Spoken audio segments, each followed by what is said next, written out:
14টা 15টা এরকম। তো এই দ্বিতীয় খণ্ডে সম্ভবত 15টা থাকবে, আগেরটা তো বোধহয় 13টা ছিল বোধহয়।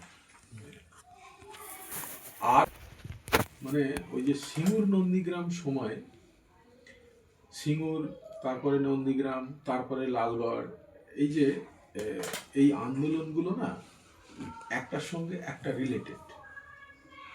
হ্যাঁ, কিন্তু আমরা সব ওই বিচ্ছিন্ন বিচ্ছিন্ন করে দেখে অভ্যস্ত।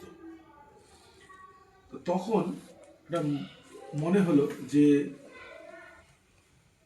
এইগুলোকে একটা ফ্রেমের মধ্যে বাঁধার দরকার। হ্যাঁ, আমরা যদি টোটালটাকে একটা ফ্রেমের মধ্যে দেখি যে একটা আন্দোলন আর একটা আন্দোলনের উপরে কিভাবে প্রভাব ফেলছে, তাহলে আমাদের পরবর্তী ক্ষেত্রটা বুঝতে আমাদের সুবিধা হবে এবং সিদ্ধান্ত নিতেও সুবিধা হবে। ঠিক এই জায়গা থেকেই মূলত কাজটা শুরু। তারপরে সিঙ্গুর নন্দীগ্রাম না থেকে আমরা আরো পিছিয়ে গেলাম, আমরা সিপাহী বিদ্রোহে চলে গেলাম। সিপাহী বিদ্রোহ থেকে এই সময় পর্যন্ত আশা করা যায় ওটা বোধহয় 9টা খণ্ড হবে, এখন তো 6টা হয়েছে। তো যাই হোক, মূল উদ্দেশ্য কিন্তু একটা ফ্রেমের মধ্যে পুরোটাকে দেখা।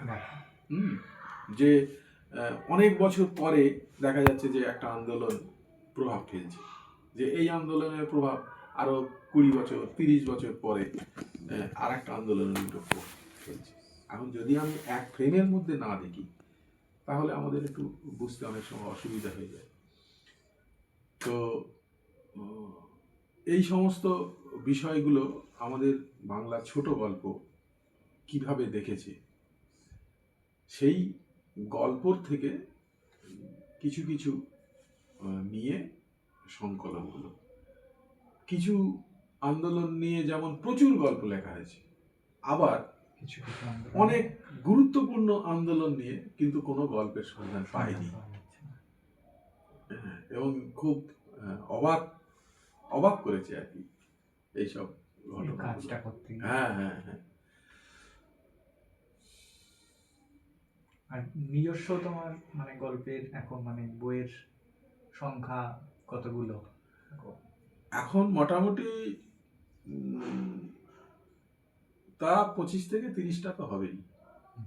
কয়েকটা বইয়ের নাম তোমার মনে আছে, স্মরণে আছে এরকম কিছু? কবিতার বই শেষ যেটা বেরিয়েছে শূন্যের ঘর বাড়ি, তার আগে মহাশূন্যের পাখি, আর এই কলকাতা বই মেলায় বেরোতে যাচ্ছে একটা সুন্দরবনের রূপে কাজ, মানে সুন্দরবনে যারা মারা গেছে, মানে ওই জীবিকার জন্য গিয়ে মানে মারা গেছে এবং তাদের সঙ্গে যারা ছিল তাদের অভিজ্ঞতায় লেখা। মানে দেখা যাচ্ছে যে সে মধু ভাঙতে গেছে, মধু ভাঙতে গিয়ে, এবার মধু ভাঙতে তো একলা যায় না, একটা দল যায়। তো সেই হয়তো একজনকে বাঘে ধরেছে, হ্যাঁ, মানে বাঘে নিয়ে টেনে নিয়ে গেছে, এবার বাকি যারা ছিল তারা তো ফিরে এসছে, সেই তাদের মুখ থেকে, তাদের একজনের মুখ থেকে ওই ঘটনাটা বর্ণনা। ওটা দেখা যাক কি হয়। আর গল্পের বই আছে অষ্টম শ্রেণীর টিপছাপ, ক্যালেন্ডার, অন্যান্য গল্প। অনুগল্পের বই আছে স্বাধীনতা ও মাকড়সার জাল, চাবু।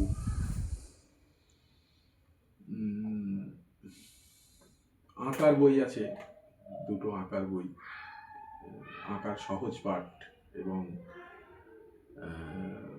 আঁকা শেখা কেন দরকার, এই আপাতত। আর সম্পাদিত বই তা অনেকগুলো,